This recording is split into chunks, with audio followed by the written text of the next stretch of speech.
उद्धव ठाकरे जर मला निष्क्रिय समजत असतील तर आदित्य ठाकरेंना बुलढाण्यामधून लढवावं, मी त्यांच्या विरोधामध्ये लढायला तयार आहे. हे कोण बोललं तर शिवसेना शिंदे गटाचे बुलढाण्याचे खासदार प्रतापराव जाधव.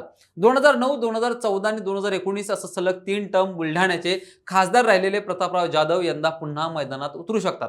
त्यांचं नाव फायनल झालं जमा असलं तरी दिल्लीतून काय निर्णय येतोय यावर ही सगळं गणित अवलंबून असणार आहे. दुसरीकडे महाविकास आघाडीकडून या मतदारसंघावर ठाकरेंनी यशस्वी दावा केलाय. त्यामुळे महायुती, महाविकास आघाडी आणि या दोघांव्यतिरिक्त बुलढाणा लोकसभा मतदारसंघामध्ये काय राजकीय समीकरणं जुळवली जात आहेत.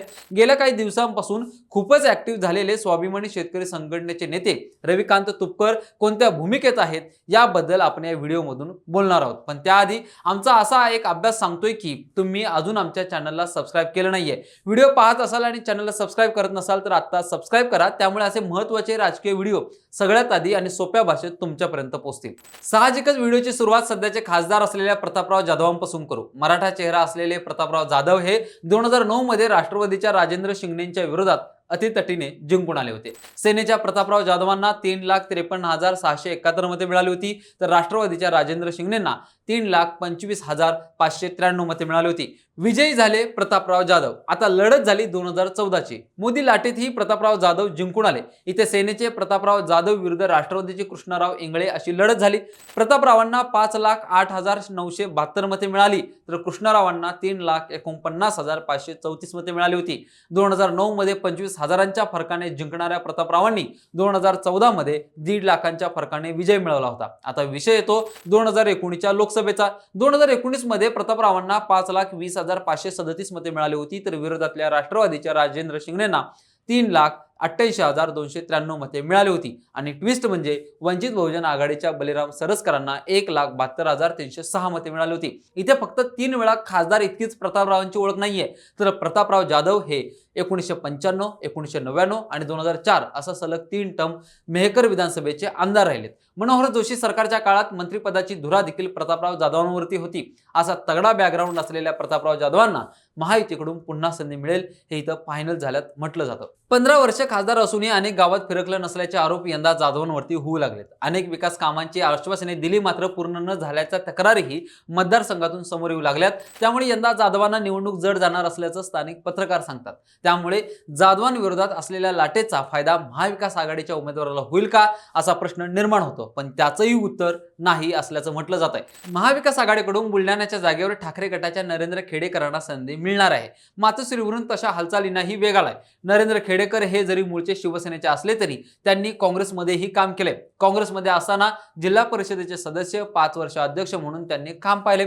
स्थानिक पातळीवरती त्यांची कार्यकर्त्यांची फळी देखील तयार असली तरी शिवसेनेतच त्यांच्या उमेदवारीवरून नाराजी व्यक्त केली जाते. नरेंद्र खेडेकरांच्या फटकळ बोलण्यावरूनही कार्यकर्त्यांनी अनेकदा तक्रारी केल्या होत्या. मात्र अनेक तक्रारींकडे दुर्लक्ष करून पुन्हा खेडेकरांना मैदानात उतरवलं जाण्याची शक्यता आहे.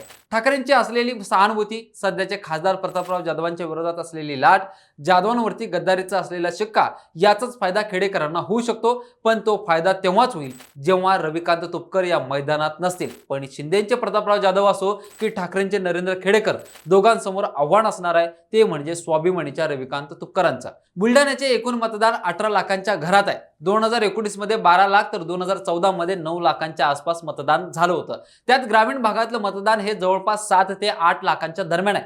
म्हणजेच काय तर बुलढाण्यात निवडणूक जिंकायची असेल तर ग्रामीण भागातल्या मतदारांवरती उमेदवारांचं विशेष लक्ष असलं पाहिजे. याच मतदारावरती फोकस करण्याचं काम रविकांत तुपकरांनी केले. गेल्या वर्षभरात तुपकरांनी कापूस आणि सोयाबीन उत्पादक शेतकऱ्यांना सोबत घेऊन मोठं आंदोलन उभारले. लोकसभेतल्या प्रत्येक विधानसभा मतदारसंघामध्ये जाऊन चौक बैठका घेऊन नागरिकांपर्यंत पोहोचण्याचं काम तुपकरांनी केलंय. मधल्या काळात अशाही चर्चा होत्या की रविकांत तुपकर हे शिवसेना ठाकरे गटात प्रवेश करतील आणि शिवसेनेच्या तिकिटावर बुलढाण्याची जागा लढतील. मात्र त्या चर्चा तेव्हा बंद झाल्या जेव्हा नरेंद्र खेडेकरांचं नाव लोकसभेच्या उमेदवारीत आघाडीवर आलं. शेतकऱ्यांच्या आंदोलनातून तुपकरांनी उभे केलेल्या ताकदीमुळे बुलढाण्याची लोकसभा सध्या त्यांच्या बाजूने झुकल्याचं चित्र आहे. 20 नोव्हेंबर 2023 रोजी जिल्हाधिकारी कार्यालयावर काढलेल्या एल्गार महामोर्चाच रविकांत तुपकरांची ताकद दाखवून देणारा ठरला. आता याच रविकांत तुपकरांनी बुलढाणा लोकसभेत स्वतंत्र लढण्याचा प्लॅन आखलाय. तुपकरांच्या मते त्यांची लढाई ही ठाकरेंच्या नरेंद्र खेडेकरांशी नसून शिंदेंच्या प्रतापराव जाधवांसोबत आहे. बुलढाण्यातल्या काँग्रेस आणि राष्ट्रवादीच्या कार्यकर्त्यांचं ही असंच म्हणणं होतं की तुपकरांनी महाविकास आघाडीतून लढावं, मात्र ठाकरेंनी आधीच आपला निर्णय घेतला होता. स्थानिक पत्रकारांच्या म्हणण्यानुसार शिवसेना आणि राष्ट्रवादीच्या फुटीचा फायदा रविकांत तुपकरांना होऊ शकतो. इथं काँग्रेस आणि राष्ट्रवादीचा मतदारही आपल्याला मतदान करेल असाच विश्वास रविकांत तुपकरांना आहे. तुपकरांच्या मागे जरी मोठा शेतकरी वर्ग सध्या दिसत असला तरी ती स्वाभिमानीची ताकद आहे की एकट्या तुपकरांची हे येणाऱ्या निवडणुकीतून स्पष्ट होईल. सोबतच इथे एक गोष्ट विसरून चालणार नाही, ती म्हणजे राजू शेट्टी आणि तुपकरांमध्ये असलेला अंतर्गत वाद. राजू शेट्टींनी फक्त स्वतः उमेदवारीचा विचार केला, पण कार्यकर्त्यांचा विचार केला नसल्याचा रागही तुपकरांच्या मनात आहे. माझे शेतकरी चळवळीतील गुरु हे राजू शेट्टी नसून शरद जोशी आहेत. राजू शेट्टी हे सतत चळवळीतील आणि राजकीय भूमिका बदलत असल्याचा आरोप देखील रविकांत तुपकरांनी केलाय. आता धावती नजर ही बुलढाणा लोकसभेत चर्चेत असलेल्या प्रश्नांवरती टाकू. गेल्या अनेक वर्षापासून आश्वासने देऊनही पूर्ण न झालेला प्रकल्प म्हणजे खामगाव जालना रेल्वे लाईन. हा प्रकल्प अजूनही अपूर्ण आहे. वेळोवेळी समोर येणारा सोयाबीन कापसाच्या दराचा प्रश्न, कांदा निर्यात बंदीचा प्रश्न ही इथं ज्वलंत आहे. MIDC आणि नोकर भरतीचा मुद्दाही इथं येणाऱ्या निवडणुकीत तापणार आहे. त्यामुळे बुलढाणा लोकसभेत प्रतापराव जाधवांच्या विरोधात मैदानात उतरताना विरोधकांकडे अनेक प्रश्न असले तरी प्रतापराव जाधव कोणते मुद्दे घेऊन मैदानात उतरतील हे पाहणंही तितकंच महत्त्वाचं असणार आहे. मंडळी, तुमचा अभ्यास काय सांगतो? जशी वाटते तितकी सोपी लढाई रविकांत तुपकरांसाठी असणार आहे का? प्रतापराव जाधव चौथ्यांदा इथले खासदार होतील का? की ठाकरेंच्या सहानुभूतीचा फायदा नरेंद्र खेडेकरांना होईल? हे आम्हाला कमेंट करून नक्की कळवा आणि अशाच व्हिडिओसाठी आमच्या लगावबत्ती या चॅनलला आता सबस्क्राईब करा. व्हिडिओ शेवटपर्यंत पाहिल्याबद्दल धन्यवाद.